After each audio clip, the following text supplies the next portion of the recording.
நாமத்துக்கு ஸ்தோத்திரம் உண்டாவதாக. தலை தாழ்த்தி ஜெபிப்போம். எங்களை நேசிக்கிற எங்கள் அன்பின் தகப்பனே, இந்த வேளைக்காக நாங்கள் நன்றியோடு உம்மை துதிக்கிறோம் அப்பா, உம்மை ஸ்தோத்தரிக்கிறோம் கர்த்தாவே. இந்த வேளையிலும் கர்த்தாவே உம்முடைய பிரசன்னம் மிகுதியாய் எங்கள் மத்தியில் கடந்து வரட்டும் அப்பா. நீர் எங்களோடு கூட இடைப்பட வேண்டும் என்று கெஞ்சி நிற்கிறோம் சுவாமி. ஆண்டவரே, இப்பொழுதும் கர்த்தாவே அடியாளை மறைத்து நீர் உம்முடைய வார்த்தை என்னும் மன்னாவினால் ஒவ்வொருவரையும் நிரப்பியறலும் சுவாமி. கேட்கிற மக்கள் அதன்படி நடக்கத்தக்கதான கிருபையை தாரும் சுவாமி. ஆண்டவரே, பேசுகிறவர்கள் நீங்கள் அல்ல, பிதாவின் ஆவியானவரே உங்களிலிருந்து பேசுகிறார் என்று சொல்லியிருக்கிறீர். அப்படியே நீர் பேசும் நாங்கள் கேட்கிறோம் அப்பா. இயேசுவின் இன்ப நாமத்தில் கெஞ்சி மன்றாடுகிறேன் பரம தகப்பனே, ஆமீன். இன்றைக்கு நான் எடுத்துக்கொண்ட தலைப்பு, நாம் எப்படி ஜெபிக்க வேண்டும். வேதாகமத்தின் அடிப்படையில் நாம் எப்படி ஜெபிக்க வேண்டும் என்பதை நாம் இன்றைக்கு தியானிக்க வேண்டும். முதலாவது, போராடி ஜெபிக்க வேண்டும். அது யார் ஜெபம் பண்ணா நம்ம எல்லாருக்கும் தெரியும். யாக்கோபு. அவன் ஏசாவுக்கு பயந்து லாபான் வீட்டில் போய் இருக்கும்போது கர்த்தர் அவனோடு கூட இருந்தபடியால் அவன் அதிகமாக சம்பாத்தியம் பண்ணவும் தனியாக தான் போனான். அவனுக்கு நிறைய காரியங்கள் கர்த்தர் கூடவே இருந்து அவன் பலுகி பெருகும்படி கர்த்தர் கிருபை செய்தார். அவனோடு இருக்கிறவர் பெரியவராய் இருந்தபடியால் அவனுக்கு எல்லாம் பெருகும்படி கர்த்தர் கிருபை செய்தார். பொறாமையினால் கூட அவனுடைய மாமன் பிள்ளைகள் எல்லாம் அவனுக்கு இவ்வளோ சொத்து எங்கள் அப்பா சொத்து தானேன்னு சொல்லி அவங்க வரும்படி இருந்தால் கூட கர்த்தர் அதை என்ன செய்தார்? அவன் சம்பாத்தியம் பண்ணினதை அவன் கொண்டு போகத்தக்கதாக அவனிடத்தில் கர்த்தர் பேசுகிறார். ஆதியாகமம் 31 அதிகாரம் 3 கர்த்தர் யாக்கோபை நோக்கி, உன் பிதாக்களுடைய தேசத்திற்கும் உன் இனத்தாரிடத்திற்கும் நீ திரும்பி போ, நான் உன்னோடே கூட இருப்பேன். நீ இவ்வளோ நாள் இருந்தது போதும்பா, நீ என்ன செய்ய, உன் தகப்பனுடைய தேசத்திற்கு போ. ஏற்கனவே அவன் அங்கேருந்து வந்தப்போவே ஆண்டவர் அவனுக்கு ஒரு சொப்பனத்தை காண்பித்து அதன் வழியாக அவனோடு பேசினார். உன்னை இந்த தேசத்திற்கு திரும்ப கொண்டு வருவேன் என்று சொன்னார். 28 அதிகாரத்தில் 15 நான் உன்னோடு இருந்து நீ போகிற இடத்துலெல்லாம் உன்னை காத்து. 28:15 நான் உன்னோடே இருந்து நீ போகிற இடத்துலெல்லாம் உன்னை காத்து இந்த தேசத்துக்கு உன்னை திரும்பி வர பண்ணுவேன். நான் உனக்கு சொன்னதை செய்யும் அளவும் உன்னை கைவிடுவதில்லை என்றார். அப்படி சொல்லி தான் அவனை அங்கேருந்து அனுப்பினார். அவன் அப்படியே என்ன செய்தான்? அந்த பதான் ஆராமிற்கு தன் தகப்பனோடத்திலிருந்து அந்த இடத்திற்கு வந்தான். இப்போ ஆண்டவர் அவனை பார்த்து, உன் பிதாக்களுடைய தேசத்திற்கும் உன் இனத்தாரிடத்திற்கும் நீ திரும்பி போ, நான் உன்னோடே கூட இருப்பேன் அப்படின்னு சொல்லிட்டார். ஏசாவுக்கு பயந்து தான் ஓடி வந்தான். அதனால் இப்படி ஆண்டவர் சொன்ன உடனே என்ன செய்கிறான்? சரி, அப்போ நம்ம அங்கே போயிட வேண்டியதான், இன்னும் இங்கே இருக்கக்கூடாது அப்படின்னு சொல்லி அவன் அந்த இடத்த விட்டு கிளம்புறான். கிளம்பும்போது தன்னுடைய மனைவி, தன்னுடைய பொருட்கள் எல்லாவற்றையும் தனக்குரியதை மாத்திரம் எடுத்துக்கிட்டு அவன் லாபான் இடத்துலலாம் சொல்லாமல் அங்கே இருந்து என்ன செய்து விட்டான்? கிளம்பி விட்டான். கிளம்பி அவன் அப்படி வந்துக்கிட்டு இருக்கான் கானான் தேசத்தை நோக்கி.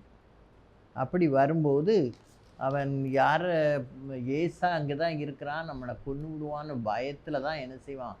தன்னிடத்தில் இருக்கிற சில சொத்துக்களை, தன்னுடைய சம்பத்தில் கொஞ்சம் தன் வேலைக்காரரிடம் கொடுத்து தனக்கு முன்னால் அவர்களை அனுப்பி, ஏசாவை பார்த்துட்டு வாங்க, அவன் எப்படி இருக்கான், இப்படி உங்கள் சகோதரன் வருகிறான், அவன் கொடுத்து விட்டான்னு சொல்லுங்கன்னு சொல்லி கொஞ்சம் பேரை அனுப்புகிறான். தன் வேலைக்காரரை கொஞ்சம் பேர். அவங்க ஏசா இடம் வரைக்கும் போயிட்டு திரும்பி என்ன சொல்லுகிறார்கள்? ஏசா 400 பேரோட வந்து கொண்டிருக்கிறான், உம்மை எதிர்கொள்ள வருகிறார் என்று சொன்ன உடனே அவன் ரொம்ப பயந்துருவான். யாக்கோபு மிகவும் பயப்படுவான். பயந்து அவன் என்ன சொல்கிறான் பாருங்க, 7 அப்பொழுது யாக்கோபு மிகவும் பயந்து வியாகுலப்பட்டு தன்னிடத்தில் இருந்த ஜனங்களையும் ஆடு மாடுகளையும் ஒட்டங்களையும் 2 பகுதியாக பிரிச்சுட்டான். 2 பரிவாரங்களாக பிரிச்சுக்கிட்டான். பிரிச்சுக்கிட்டு ஏசா ஒரு பக்கமாக வந்து விழுந்தாலும் நம்ம இன்னொரு இதை வச்சுக்கிட்டு நம்ம ஓடிடலாம் அப்படின்னு சொல்லி அவன் நினைக்கிறான். அப்போ யாக்கோபு தன் தகப்பனாகிய ஆபிரகாமின் தேவனும் ஈசாக்கின் தேவனுமாய் இருக்கிறவரேன்னு சொல்லி அவரை நோக்கி என்ன செய்கிறானா, ஜெபம் பண்ணுறானா. ஜெபம் பண்ணி ஆண்டவரே என்னை காப்பாற்றுன்னு சொல்லி ஆண்டவர்கிட்ட மண்டாடி கேட்குறான். எப்போ கேட்குறான்னு பாருங்கள். அவனுடைய மனைவி, பிள்ளைகள், தன்னுடைய சம்பத்து எல்லாத்தையும் இடையில ஒரு ஆறு ஓடுது, யாப்போக்கு என்ற ஆறு. அந்த ஆற்றை கடந்து அவர்களை அங்கே விட்டுட்டு இவன் மட்டும் தனித்திருந்து ஜெபம் பண்ணுறான்.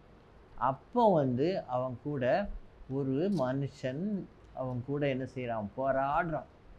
அப்படி அவன் போராடி அந்த மனுஷனோடு போராடி கொண்டு ஜெபத்தில் போராடி மண்டாடுறான். தன்னுடைய தன்னுடைய சகோதரன் தன்னை அழித்து விடக்கூடாது, அப்படின்னு நீர் தானே என்னை உம்முடைய இனத்தார் இடத்துக்கு திரும்பி போ, உனக்கு நன்மை செய்வேன் என்று என்னுடன் சொல்லி இருக்கிற கர்த்தாவே அப்படின்னு சொல்லி கர்த்தரை நோக்கி அவன் மன்றாடுறான். அப்படி அவன் ஜெபம் பண்ணிக்கிட்டு இருக்கும்போது காலையில் ஆக ஆரம்பிச்சிட்டு ரொம்ப நேரம் ராமலோசம் அங்கே ஆண்டவருடைய பாதத்தில் கடந்து மன்றாடி ஜெபிக்கிறான். அப்போது ஒரு மனுஷன் அவன் கூட என்ன செய்கிறான், போராடுறான். அவன் போராடி இவன் ஜெபிக்கும் போது அவன் இவன் கூட போராடுறான். போராடினோடனே பிடிச்சி வச்சுக்கிட்டான். பிடிச்ச உடனே அவன் என்ன சொல்கிறாரு, ஆதியாகமம் 32:26 அவர் நான் போகட்டும், பொழுது விடுகிறது என்றார். அதற்கு அவன், நீர் என்னை ஆசீர்வதித்தால் ஒழிய உம்மை போக விடேன். அப்படி மனுஷ ரூபத்தில் கர்த்தர் வந்து அவன் கூட என்ன செய்கிறாரு, போராடுறார். அவன் அதுக்கு மேலே போராடி ஜெபிக்கிறான். பொழுது ஆயிடுச்சு, காலையில் ஆயிடுச்சு, விடிய போகிற நேரம் ஆயிடுச்சு.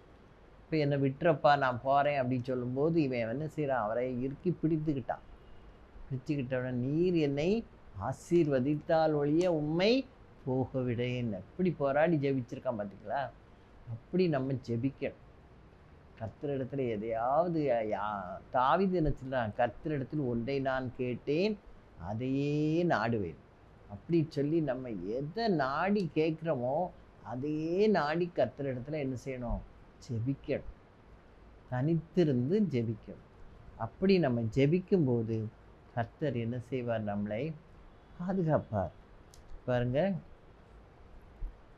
அவனுடைய அங்கே அவனை ஆசீர்வதித்தார். உன் பேர் யாக்கோபு எனப்படாமல் இனி என்ன எனப்படும், இஸ்ரேல் எனப்படும்னு சொல்கிறார். தேவனோடும் மனிதனோடும் போராடி மேற்கொண்டாய், அதனால் நீ உன் பேர் இனி இஸ்ரவேல் எனப்படும் என்று சொல்லி ஆண்டவர் அவனுக்கு ஒரு பேரை கொடுக்குறார். அப்போ அங்கே அவனை ஆசீர்வதித்தார். நீர் என்னை ஆசீர்வதித்தால் ஒழிய உம்மை போக விடேன் என்று சொல்லி அவரை இறுக்கமாக பிடித்துக்கிட்டான். பிடித்த உடனே அவர் அவனை ஆசீர்வதித்து அவன் பேரை இஸ்ரவேல் என்று மாற்றினார். அதுக்கப்புறம் யாக்கோபு தன் கண்களை ஏறெடுத்து பார்க்கும்போது தன்னுடைய சகோதரன் 400 பேரோட வாரான். உடனே அவனுக்கு ரொம்ப பயமாக இருந்துச்சு. ஆனாலும் ஆண்டவர்கிட்ட என்ன செஞ்சுருக்கான், ஜெபம் பண்ணியிருக்கான். கர்த்தர் என்ன செய்கிறார் பாருங்கள். அந்த இடத்துல அவன் வந்து தன்னுடைய பிள்ளைகளெல்லாம் வரிசைப்படுத்தி கிரமப்படுத்தி வச்சுக்கிட்ட பிறகு அவங்கள எல்லாரும் என்ன செய்கிறான், ஏசா வருகிறான் 400 பேரோட. அவன் ஏசாவை பார்த்து 7 விசை தரை மட்டும் குனிந்து வணங்கி தன் சகோதரன் கிட்ட சேர்ந்தான். அப்போ பக்கத்தில் ஏசா வந்த உடனே இவனை பார்த்தான். யாக்கோபை பார்த்தா அவன் பயந்து போய் இருக்கான். உடனே இவன் என்ன செஞ்சான், அவனை போய் கட்டி தழுவி முத்தமிட்டு கழுத்தை கட்டி கொண்டு அவனை முத்தம் செய்தான். இருவரும் ரொம்ப நேரம் என்ன செய்கிறாங்க, அழுகிறாங்க. அப்படியே அவங்க 2 பேருக்குள்ளேயே என்ன உண்டாயிற்று, சமாதானம் உண்டாயிற்று. அப்படி அவன் போராடி ஜெபித்தபடியால் கர்த்தர் என்ன செய்கிறார், அந்த ஜெபத்திற்கு பதில் அளிக்கிறார். நீ வந்து தேவனோடு மனுஷனோடு போராடி ஜெபித்தபடியால் உன்னை நான் அந்த இடத்துல கர்த்தர் என்ன செய்தார், ஆசீர்வதித்தார். அவனுக்கு சமாதானத்தை கொடுத்த மாதிரி ஏசாவுக்கும் சமாதானத்தை கொடுத்ததை நீதிமொழிகள் 16:7 சொல்லப்பட்டிருக்கிறது. ஒருவனுடைய வழிகள் கர்த்தருக்கு பிரியமாயிருந்தால் அவன் சத்துருக்களும் அவனோடே சமாதானம் ஆகும்படி செய்வார். நம்முடைய வழி கர்த்தருக்கு பிரியமாக இருந்துச்சுன்னா ஒரு சத்துரு கூட நமக்கு இருக்க மாட்டாங்க. இந்த சத்துருக்களும் நம்மிடத்தில் சமாதானம் பண்ணுகிறவர்களாக இருப்பார்கள். அதை மாதிரி நாமும் போராடி ஜெபிக்கும் பொழுது எந்த சத்ருவாக இருந்தாலும் கர்த்தர் அவர்களையும் சமாதானப்படுத்தி நம்மோடு கூட சேர்ப்பார். நமக்கு அந்த ஆசீர்வாதங்களை கர்த்தர் நமக்கு கொடுப்பார். ரெண்டாவது, நம்மை தற்பரிசோதனை செய்து ஜெபிக்க வேண்டும். ஆண்டவரே, நான் நிறைய பேர் சொல்லுவாங்க, நாங்கள் என்ன பாவம் செஞ்சோம், பாவமே செய்யலை அப்படின்னு சொல்லுவாங்க. அதாவது அவங்க பாவம்னு நினைக்கிறது எதுனா, தண்ணி அடிக்கிறது, வீட்டை கவனிக்காமல் இருக்கிறது, அப்புறம் கண்டமானைக்கு காசை போய் சூதாட்டம், சிகரெட்டு குடிக்கிறது, அப்படி அந்த மாதிரி தான் பாவம் அப்படின்னு நினைக்கிறாங்க. இல்லை, பாவம்னா ஆண்டவருக்கு பிரியமில்லாத எல்லாமே பாவம்தான். கோவப்படுறது, எரிச்சல் அடைகிறது, அப்புறம் பொய் சொல்கிறது, தீமையான காரியங்கள் செய்கிற எல்லாமே, திருடுறது, எல்லாமே பாவம்தான். அந்த பாவங்களை நம்ம என்ன செய்யணும், ஆராய்ந்து பார்க்கணும் நம்ம இடத்துல இருக்கான்னு. தாவீது எப்படி சொல்கிறான் பாருங்கள். 139ஆம் சங்கீதம் 23, 24 என்ன சொல்கிறான்னு பாருங்கள். தாவீது தான் இதுக்கு உதாரணமாக நம்ம எடுத்துக்கலாம். 139வது சங்கீதம் 23, 24 ஜோம் பண்ணுறான். தேவனே, என்னை ஆராய்ந்து என் இருதயத்தை அறிந்து கொள்ளும், என்னை சோதித்து என் சிந்தனைகளை அறிந்து கொள்ளும். நீர் என்னை ஆராய்ந்து என் இருதயத்தை அறிந்து கொள்ளும், அப்புறம் என்னை சோதித்து என் சிந்தனைகளை அறிந்து கொள்ளும். வேதனை உண்டாக்கும் வழி என்னிடத்தில் உண்டோ என்று பார்த்து என்னை எப்படி நடத்தணும், நித்திய வழியிலேயே நடத்தும். இப்படி தான் நம்மளை தற்பரிசோதனை செய்து ஆண்டவரிடத்துல, ஆண்டவரே நீர் என்னை சோதித்து பாருயா, என்னிடத்துல என்னுடைய சிந்தனையில் கூட நம்ம பரிசுத்தமாக இருக்கணும். ஆண்டவர் விரும்புகிறார். பரிசுத்தம் இல்லாமல் அவரை தரிசிக்க முடியாது. அவரை தரிசித்து நம்ம பரலோகம் போகணும்னு சொன்னால் நம்முடைய வாயின் வார்த்தைகள் பரிசுத்தமாக இருக்கணும், செயல்கள் பரிசுத்தமாக இருக்கணும், எல்லாமே நம்முடைய காரியங்கள் எல்லாமே பரிசுத்தமாக இருக்கணும். அப்போ அவர் தான் அதை என்ன செய்ய முடியும், பரிசுத்தமாக மாற்ற முடியும். நம்ம பாவங்களை உணர்ந்து அவரிடத்தில் மன்னிப்பு கேட்கும்போது அவர் நிச்சயமாய் நம்முடைய பாவங்களை என்ன செய்கிறார், மன்னிக்கிற தேவனாக இருக்கிறார். அப்புறம் நம்ம பார்க்கும்போது துணிகரமான பாவங்களுக்கு அடியேனை விலக்கி காரும் அப்படின்னு சொல்லி தாவீது தான் கேட்குறான். 19ஆம் சங்கீதம் 13வது வசனத்தில் ஆண்டவர்கிட்ட கேட்குறான், துணிகரமான பாவங்களுக்கு முத அடியேனை விலக்கி காரும், அவைகள் என்னை ஆண்டு கொள்ள ஒட்டாதிரும்னு சொல்கிறான். அப்பொழுது நான் உத்தமனாகி பெரும் பாதகத்துக்கு நீங்களாயிருப்பேன். இப்போ நான் கண்டிப்பாக எப்படி இருப்பேன், உத்தமனாகி பெரும் பாதகத்துக்கு நீங்களாயிருப்பேன்னு சொல்லி ஆண்டவர்கிட்ட சொல்கிறான். அப்புறம் அவன் என்ன சொல்கிறான்னா, சங்கீதம் 51 சங்கீதம் நமக்கு தெரியும். பத்சேபாள் நிமித்தம் அவன் செய்த பாவம் அவனுக்கு நாத்தான் சொன்னபோது அதை உணர்ந்து கர்த்தருடைய சமூகத்தில் அழுது ஜெபிக்கிறான். ஆண்டவர்கிட்ட எப்படிலாம் ஜெபிக்கிறான் பாருங்க. 51ஆம் சங்கீதம் 1 முதல் 19 வரை அவன் பாவத்தை உணர்ந்து கர்த்தரிடத்தில் ஜெபிக்கிறான். என் மீறுதல் நீங்க என்னை சுத்திகரியும், என் அக்கிரமம் நீங்க என்னை முற்றிலும் கழுவி, என் பாவமர என்னை சுத்திகரியும். தேவனே, சுத்த இருதயத்தை என்னிலே சிருஷ்டியும், நிலைவரமான ஆவியை என் உள்ளத்திலே புதுப்பியும். உமது சமூகத்தை விட்டு என்னை தள்ளாமலும் பரிசுத்த ஆவியை என்னிடத்திலிருந்து எடுத்து கொள்ளாமலும் இரும். ஆண்டவரே, என் உதடுகளை திறந்தருளும், அப்பொழுது என் வாய் உம்முடைய புகழை அறிவிக்கும். இப்படி தாவீது தன்னை தற்பரிசோதனை செய்து ஜெபித்தான். அதுபோல் நாமும் கர்த்தரிடத்தில் என்ன செய்ய வேண்டும், அப்படியே உணர்ந்து நம்முடைய பாவங்களை உணர்ந்து கர்த்தரிடத்தில் அறிக்கையிட்டு என்ன செய்ய வேண்டும், ஜெபிக்க வேண்டும். அந்த கெட்ட குமாரன் என்ன செய்தான், தன் தகப்பனிடத்தில் மண்டிட்டு எப்படி கேட்குறான், தகப்பனே, உமக்கு முன்பாகவும் அறத்துக்கு விரோதமாகவும் நான் பாவம் செய்தேன், இனி உமது குமாரன் என்று சொல்லப்படுவதற்கு நான் பாத்திரம் நல்ல, வேலைக்காரில் ஒருவராக என்னை ஏற்றுக்கொள்ளும் சொல்லி தன்னை தாழ்த்தி ஜெபிக்க. அப்படி தன்னை உணர்ந்து ஆண்டவரிடத்துல ஜெபிக்கும் போது கர்த்தர் நிச்சயமாக அவங்களை என்ன செய்வார், ஏற்றுக்கொள்வார். எப்படிப்பட்ட பாவியாக இருந்தாலும் கர்த்தர் அந்த பாவியை என்ன செய்கிறார், அணைத்து முத்தமிட்டு வேண்டிய எல்லாவற்றையும் கொடுத்து தன் மகனாக ஏற்றுக்கொள்கிறார். அதே போல தான் கர்த்தர் நம்முடைய பரமபிதாவும் நம்மை என்ன செய்வார்? ஏற்றுக்கொள்வார். தகப்பன் தன் பிள்ளைகளுக்கு இறங்குகிறது போல கர்த்தர் தமக்கு பிரியமானவனுக்கு இறங்குகிறார் என்று 103ஆம் சங்கீதத்தில் சொல்லப்பட்டிருக்கு. அப்படி கர்த்தர் என்ன செய்வார்? நம்மை தற்பரிசோதனை செய்து அவருடைய சமூகத்துக்கு போகும்போது கர்த்தர் நம்முடைய பாவங்களையெல்லாம் மன்னித்து நம்மை நீதிமான் ஆக்கி அவர் தம்முடைய பிள்ளைகளாக நம்மளை சேர்த்து கொள்வார்.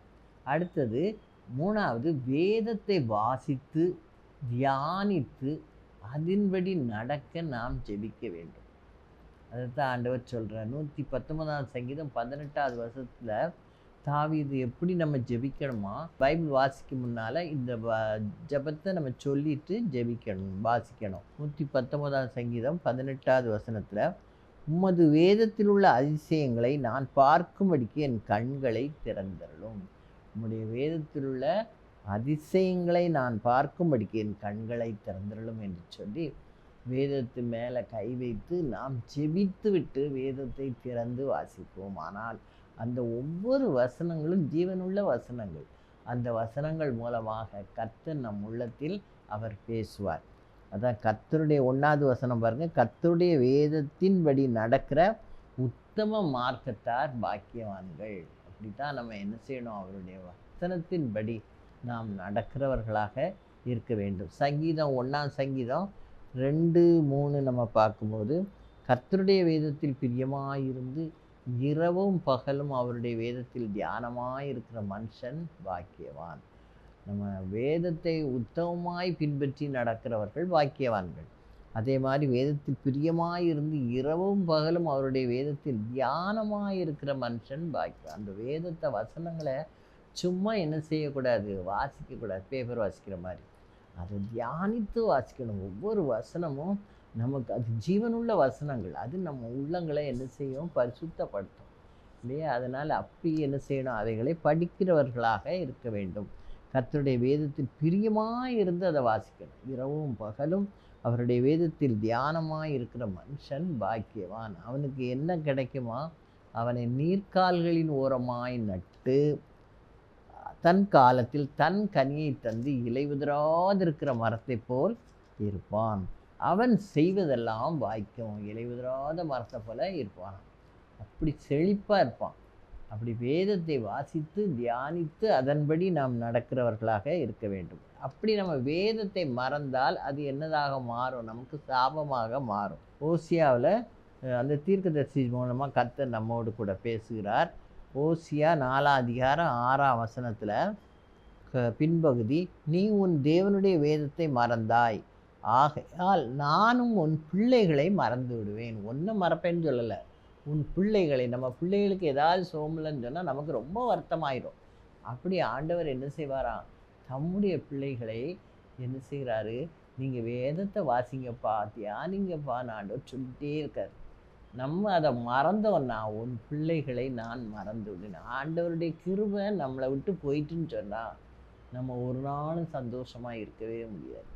அதனால் நாம் தினமும் அதிகாலையில் அவருடைய வேதத்தை வாசித்து தியானித்து அதன்படி அந்த நாளை நாம் கடத்துகிறவர்களாக இருக்க வேண்டும். ஓசியா 4:6 நமக்கு எச்சரிக்கிறது. நீ உன் தேவனுடைய வேதத்தை மறந்தாய், ஆகையால் நானும் உன் பிள்ளைகளை மறந்து விடுவேன் என்று சொல்கிறார். அது ஒரு சாபம் நமக்கு. அதனால் அந்த சாபத்தை சுமக்கிறவர்களாக இருக்கக்கூடாது. இன்றைக்கு இந்த சத்தியத்தை கேட்கிற நாம் ஒவ்வொருவரும் வேதத்தை வாசிக்கிறோமா, தியானிக்கிறோமா என்று நாம் நம்மை நாமே ஆராய்ந்து பார்ப்போம். 4வது, நமது தேவைக்காக நம்ம ஜெபிக்க வேண்டும். நமக்கு தேவை என்ன இருக்குது? அதை நம்ம கர்த்தரிடத்தில் சொல்லணும். சொல்லும்போது அவர் கேளுங்கள், அப்பொழுது உங்கள் சந்தோஷம் நிறைவாயிருக்கும்படி பெற்றுக்கொள்வீர்கள் என்று சொல்கிறார். அது எப்படி கேட்கணுமா? விசுவாசத்தோடு கேட்க வேண்டும். அவரிடத்தில் விசுவாசம் நமக்கு ரொம்ப தேவை இல்லையா? நம்ம விசுவாசிகளுடைய பட்டியலில் நம்ம பார்க்கும்போது அவங்க விசுவாசத்தோடு காரியங்களை எல்லாம் செய்தார்கள். அப்படி செய்ததுனால தான் அவங்க வெற்றி பெற்றார்கள் இல்லையா? அதனால் நம்ம விசுவாசத்தோடு ஜெபிக்கிறவர்களாக இருக்க வேண்டும். நம்முடைய தேவைக்காக நம்ம ஜெபித்தாலும் இயேசுவானவர் எப்படி விசுவாசத்தோடு ஜெபித்தார் என்று நம்ம பார்க்கும்போது யோவான் 11ஆம் அதிகாரத்தில் லாசருவை உயிரோடு எழுப்புகிறார். அவன் மரித்து 4 நாள் ஆயிடுச்சு. மார்த்தாள் வந்து சொல்கிறா, இந்த எந்த கல்லறையில் வச்சுருக்கீங்க அப்படின்னு சொல்லி கேட்கும்போது கல்லறையின் இடத்துல போயாச்சு. போனோடனே இந்த கல்லறை தான் சொன்ன உடனே இயேசு என்ன சொல்கிறாரு, அந்த கல்லை அகற்றுங்கள் என்று சொல்கிறார். அப்போ கல்லை அகற்றினா மார்த்தாள் சொல்கிறா, 4 நாள் ஆயிடுச்சு யாருமே அப்படி சொல்லும்போது ஆண்டவர் என்ன சொல்கிறார், நீ விசுவாசித்தால் தேவனுடைய மகிமையை காண்பாய். அதனால் நம்ம விசுவாசத்தோடு ஜெபிக்கும் பொழுது கர்த்தர் நிச்சயமாக என்ன செய்வார், தேவநாமம் நம் நிமித்தம் மகிமைப்படும். அதை இயேசுவானவரே தன்னுடைய வாழ்க்கையில் அதை சொல்லி காட்டுறார் பாருங்க. 41ஆம் வசனத்தில் பின்பகுதியில் ஆண்டவர் தம்முடைய கண்களை ஏறெடுத்து, பிதாவே நீர் எனக்கு செவி கொடுத்தபடியினால் உம்மை சோஸ்தரிக்கிறேன். முதல்ல கர்த்தருக்கு சோத்திரம் செலுத்துறார். பின்பு என்ன சொல்கிறார் பாருங்க, நீர் எப்பொழுதும் எனக்கு செவி கொடுக்கிறீர் என்று நான் அறிந்திருக்கிறேன். எனக்கு தெரியும் நீர் நான் என்ன கேட்டாலும் நீர் எனக்கு தருவீர் என்று எனக்கு தெரியும். ஆனாலும் நீர் என்னை அனுப்பினதை சூழ்ந்து நிற்கும் ஜனங்கள் விசுவாசிக்கும்படியாக அவர்கள் நிமித்தம் இதை சொன்னேன் என்றார். யார் நிமித்தம்? சுற்றி இருக்கிறவங்கெல்லாம் விசுவாசிக்கணும். அதுக்காகத்தான் நான் இப்போ என்ன செய்கிறேன், உம்மை நோக்கி கூப்பிடுறேன் அப்படின்னு சொன்ன உடனே சொல்லிட்டு லாசரு கல்லறைக்கு பக்கத்தில் போய் அதுக்குள்ளே நகண்டிட்டாங்க. கல்லறை அருகில் நின்று லாசருவே வெளியே வா அப்படின்னு சொல்லி உரத்த சத்தமாய் கூப்பிட்டார். இப்போ அங்கே நிற்கிறவங்க எல்லாரும் அதை கேட்டாங்க. அப்போ உள்ளே இருந்து லாசரு சீலைகள் சுத்தப்பட்டவனாக, அடக்கம் பண்ணும்போது சீலையெல்லாம் சுற்றிருப்பாங்க தலையிலேருந்து கால் வரைக்கும். அந்த சீலைகள் சுத்தப்பட்டதுனால அவனை படபடான்னு வேகமாக எழுப்பி நடந்திருக்க முடியாது. கொஞ்சம் சிக்கி நடந்து வந்திருப்பான். உடனே இயேசு அவனை பார்த்து அவனுக்கு கட்டவிழ்த்து விடுங்கள், ஏன்னா அவன் உடல் முழுசும் சீலையினால் கட்டப்பட்டிருக்கிறான், அதை அவிழ்த்து விடுங்கள் என்று சொல்கிறார். அப்பொழுது மரித்தவன் வெளியே வந்தான். அவன் கால்களும் கைகளும் பிரேத சீலைகளினால் கட்டப்பட்டிருந்தது. அவன் முகமும் சீலையால் சுற்றப்பட்டிருந்தது. இயேசு அவர்களை நோக்கி, இவனை கட்டவிழ்த்து விடுங்கள் என்றார். அப்போ இயேசு செய்தவைகளை கண்ட அந்த இடத்தில் இருந்த யூதர்கள் எல்லாரும் இயேசுவை விசுவாசித்தார்கள். இவர் தேவனுடைய குமாரன் என்று அவர்கள் யூதர்களில் அநேகர் அவரிடத்தில் விசுவாசம் உள்ளவர்கள் ஆயினர். இது ஒரு சாட்சி. அப்போ கர்த்தர் ஒரு காரியத்தை செய்வார் என்றால் நாம் கண்டிப்பாக அதுக்கு என்ன செய்யணும், விசுவாசிக்கிறவர்களாக இருக்கணும்.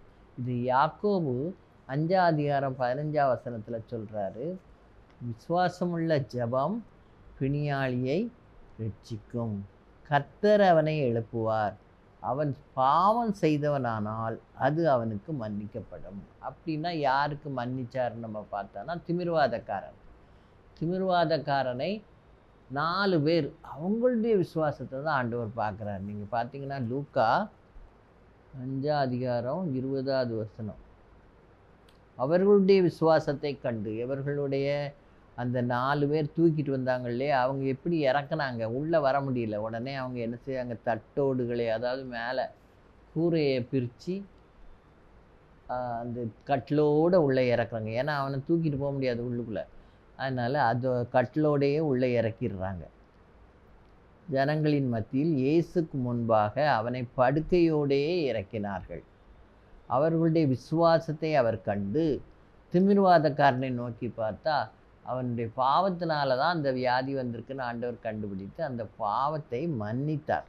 உன் பாவங்கள் உனக்கு மன்னிக்கப்பட்டது அப்படின்னு சொல்லி ஆண்டவர் என்ன செய்தார், இவர்களுடைய விசுவாசத்தை, அதான் இங்கே கொடுக்கப்பட்டிருக்கு, விசுவாசமுள்ள ஜெபம் பிணியாளியை ரட்சிக்கும். இப்போ இவனை கர்த்தர் என்ன செய்தார், ரட்சித்தார், பாவங்கள் நின்று அவனுக்கு விடுதலையை கொடுத்து.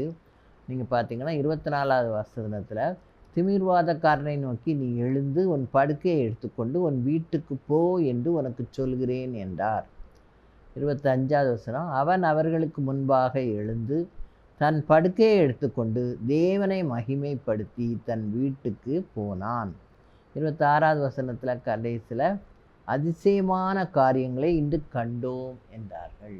இப்படி கர்த்தர் என்ன செய்கிறாரு, நம்முடைய தேவைக்காக நாம் ஜெபிக்கும்போது கர்த்தர் விசுவாசத்தோடு ஜெபிக்கும்போது அதை என்ன செய்கிறார்? நிறைவேற்றுகிறார். அதனால் தேவ நாமம் என்ன செய்யப்படுகிறது? மகிமைப்படுகிறது. மகிமைப்படுவதனால் ரட்சிக்கிறார். இங்கே பார்த்தீங்கன்னா நிறையா யூதர்கள் இயேசுவை விசுவாசித்தார்கள் என்று சொல்லப்பட்டிருக்கு. இங்கே பார்த்தீங்கன்னா வீட்டில் இருந்தவர்கள், அதாவது இயேசுவானவர் ஒரு வீட்டில் போய் வந்திருக்கிறார்னு தெரிஞ்ச உடனே மக்கள் எல்லாம் அங்கே கூடிட்டாங்க. யூதேயா நாடுகளில் உள்ள யூதேயா எருசலேம் நகரத்தில் உள்ள எல்லா பரிசேயரும் நியாயசாஸ்திரிகளும் உட்கார்ந்திருந்தார்கள். அப்பொழுது பிணியாளிகளை குணமாக்கத்தக்கதாக கர்த்தருடைய வல்லமை அங்கே விளங்கிற்றுன்னு போட்டிருக்கு 17வது வசனத்தில். அப்போ பூமியிலே பாவங்களை மன்னிக்க மனுஷகுமாரனுக்கு தான் என்ன உண்டு? அதிகாரம் உண்டு என்பதையும் அந்த இடத்துல அவர் சொல்கிறார். அவர் இந்த அதிசயமான காரியங்களை இன்று கண்டோம். திமிர்வாதக்காரன் எழும்பி அவன் படுக்கையோடு உள்ளே வந்து இறக்குனாங்க. இப்போ என்ன செய்கிறான்? அந்த படுக்கையை தூக்கிக்கிட்டு அவன் வெளியே போகிறான். கை காலை அசைக்க முடியாமல் இருந்தவன் இப்பொழுது படுக்கையே தூக்குற அளவுக்கு அவனுக்கு பலன் வந்துச்சு. அப்போ கர்த்தர் அவ்வளோ பெரிய அதிசயமான காரியங்களை எல்லோரும் மக்கள் முன்பாக அவர் செய்து மக்கள் நிறைய பேர் அவரை என்ன செய்தார்கள்? விசுவாசித்தார்கள். நம்ம தேவைக்காக நம்ம ஜெபிக்கும்போது விசுவாசத்தோடு ஜெபிக்கணும். அடுத்தாப்புல எலியா எப்படி ஜெபித்தான்னு பார்த்தீங்கன்னா, அவன் கருத்தாய் ஜெபம் பண்ணானான். இந்த மக்கள் செய்கிற பாவத்தை பார்த்து 3.5 வருஷம் அங்கே என்ன வேண்டாம்? மழையே பெய்ய வேண்டாம்னு சொல்லி ஜெபம் பண்ணியிருக்கான். அதனால் 3.5 வருஷம் மழையே பெய்யலை. அதுக்கப்புறம் என் மக்களெல்லாம் வந்து மன்றாடும்போது எலியா போய் என்ன செய்கிறான்? ஆண்டவர்கிட்ட ஜெபிக்கிறான். கருத்தாய் ஜெபம் பண்ணான்னு சொல்லி யாக்கோபு 5 அதிகாரத்தில் தான் சொல்லப்பட்டிருக்கு. 5ல் கடைசி 2 வசனங்கள் 17, 18. எலியா என்பவன் நம்மை போல பாடுள்ள மனுஷனாயிருந்தும் மழை பெய்யாதபடிக்கு கர்த்தாய் ஜெபம் பண்ணினான். அப்பொழுது 3 வருஷமும் 6 மாதமும் பூமியின் மேல் மழை பெய்யவில்லை. மறுபடியும் ஜெபம் பண்ணினான். அப்பொழுது வானம் மழையை பொழிந்தது, பூமி தன் பலனை தந்தது.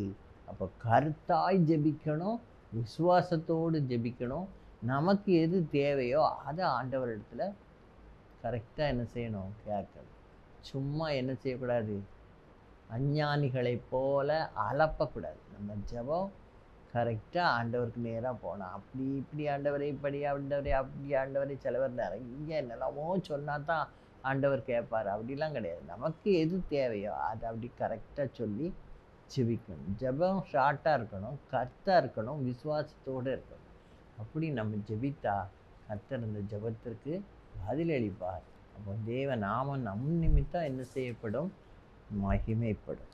அப்படி நாம் தேவைக்காக ஜெபிக்கிறவர்களாக, நமது தேவைக்காக நாம் ஜெபிக்கிறவர்களாக இருக்க வேண்டும். அடுத்தது, இயேசு எப்படி ஜெபிக்க வேண்டும் என்று கற்றுக் கொடுத்தார்.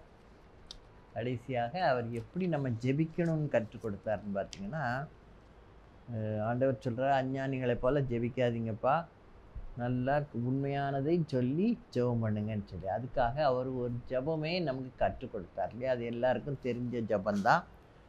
மத்தேயு 6 அதிகாரம் 7 முதல் 13 வசனங்கள். மத்தேயு 6, 7 முதல் 13 வசனங்கள். நீங்கள் ஜெபம் பண்ண வேண்டிய விதமாவது, பரமண்டலங்களில் இருக்கிற எங்கள் பிதாவே உம்முடைய நாமம் பரிசுத்தப்படுவதாகும். முதலாவது பரலோகத்தில் இருக்கிற பிதாவை நம் மகிமைப்படுத்தணும். அவரை தான் நம்ம என்ன செய்யணும்? மகிமைப்படுத்தணும். பரமண்டலத்தில் இருக்கிறது செய்யப்படுகிறது போல உம்முடைய ராஜ்யம் வருவதாக, உம்முடைய சித்தம் பரமண்டலத்திலே செய்யப்படுகிறது போல பூமியிலையும் செய்யப்படுவதாக என்று சொல்லி பிதாவை மகிமைப்படுத்த வேண்டும். அதுக்கப்புறம் நம்முடைய தேவைக்காக நம்ம ஜெபிக்கணும். எங்களுக்கு வேண்டிய ஆகாரத்தை இன்று எங்களுக்கு தாரும், எங்கள் கடனாளிகளுக்கு நாங்கள் மன்னிக்கிறது போல எங்கள் கடன்களை எங்களுக்கு மன்னியும். ஆண்டவரிடத்துல நம்ம கடன் பட்டிருக்கோம். கடன்னா என்னது? ஆண்டவர் ஒரு நாளும் கடன் பட மாட்டார்.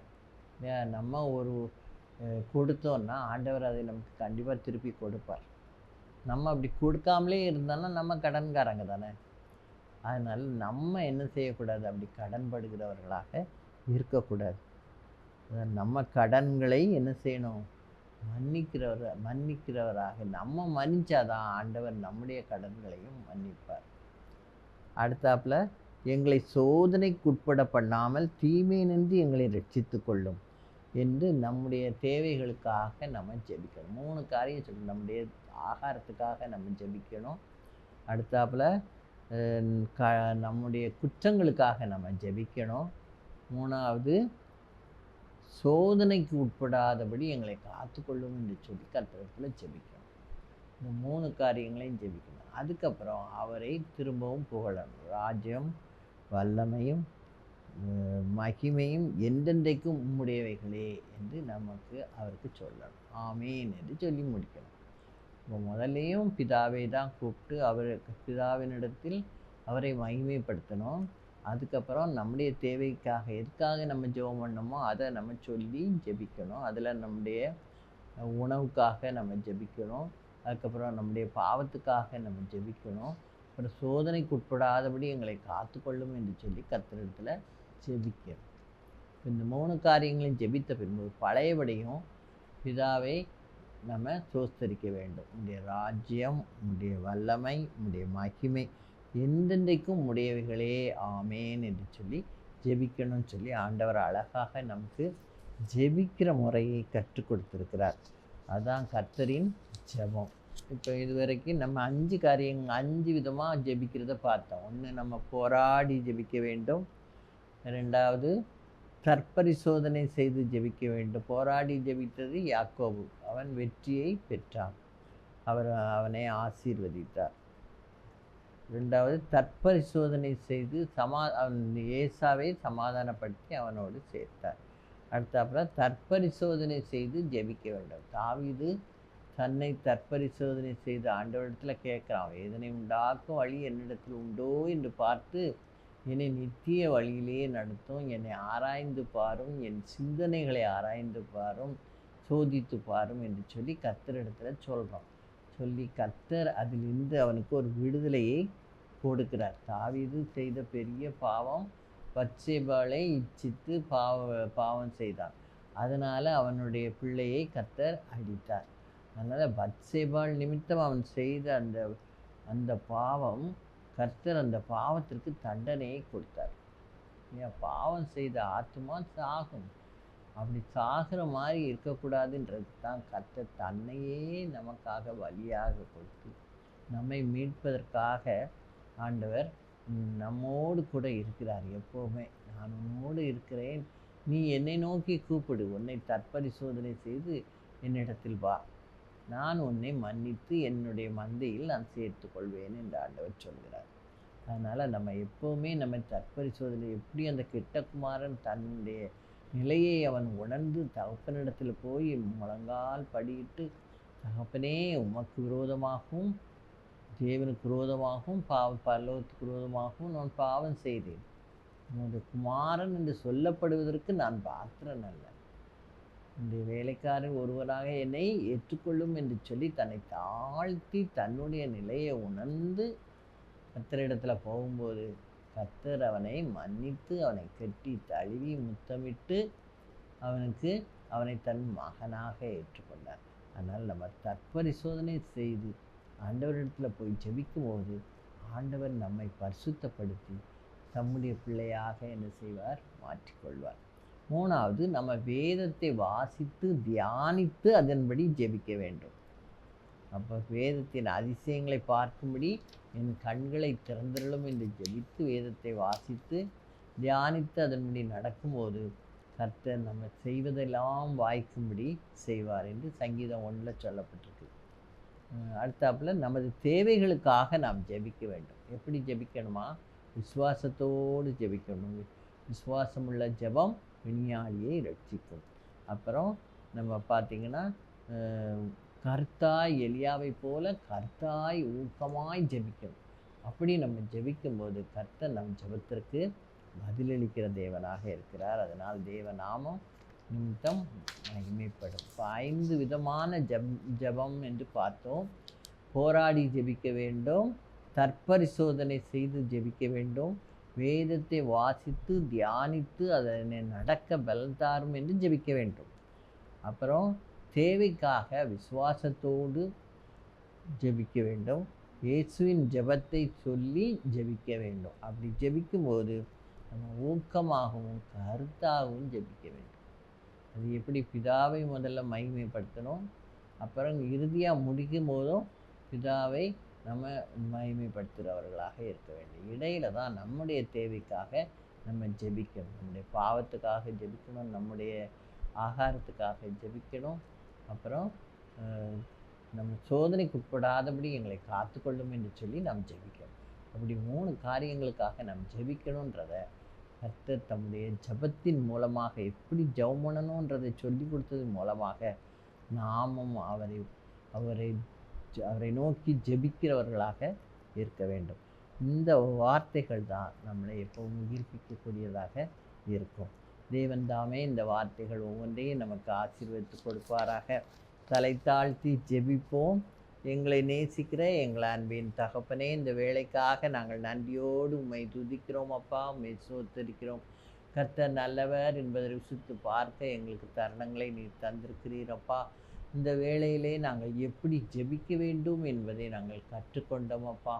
போராடி யாக்கோபை போல ஜெபிக்கவும், தாவீதை போல வேதனை உண்டாக்கும் வழி என்னிடத்தில் உண்டோ என்று பார்த்து நித்திய வழியிலே என்னை நடத்தும் என்று ஜெபித்தது போல கர்த்தாவே, துணிகரமான பாவங்களுக்கு அடியேனை விலக்கி காரும் என்று கேட்டது போல கர்த்தாவே, நாங்களும் எங்களை தற்பரிசோதனை செய்து ஜெபிக்க எங்களுக்கு கிருபை தாரும் சுவாமி. உம்முடைய வேதத்தை வாசித்து தியானித்து அதன்படி நடக்க எங்களுக்கு நீர் கிருபை செய்ய வேண்டும் என்று ஜெபிக்கவும் கர்த்தாவே. அதுபோல கர்த்தாவே, எங்களுடைய தேவைகளுக்காக நாங்கள் ஊக்கமாய் விசுவாசத்தோடு ஜெபிக்க எங்களுக்கு கிருபை செய்யும் அப்பா. ஆண்டவரே, நீர் கற்றுக் கொடுத்த ஜெபத்தின் மூலமாக பிதாவை மகிமைப்படுத்துகிறவர்களாக எங்களுடைய தேவைக்காக நாங்கள் சோதனைக்குட்படாதபடி எங்களை காத்துக்கொள்ளும் என்று ஜெபிக்க நீர் தருகிற கிருபைக்காக நன்றியப்பா. அப்படியே நாங்கள் ஜெபித்து உம்மோடு கூட என்றென்றைக்கும் அந்த உறவிலே நிலைத்திருக்க எங்களுக்கு கிருபை செய்யும் அப்பா. இந்த கிராஸ் டிவிக்காக நான் ஜெபிக்கிறேன். தொடர்ந்து யாவரையும் நீர் காத்துக்கொள்ளும். இயேசுவின் இன்ப நாமத்தில் கெஞ்சி மன்றாடுகிறேன் பரம தகப்பனே, ஆமென். இதுவரைக்கும் நாம் எப்படி ஜெபிக்க வேண்டும் என்ற தலைப்பில் தியானித்தோம். தேவன் தாமே இந்த வார்த்தைகள் ஒவ்வொன்றையும் நமக்கு ஆசீர்வதித்து கொடுப்பாராக. God bless you all.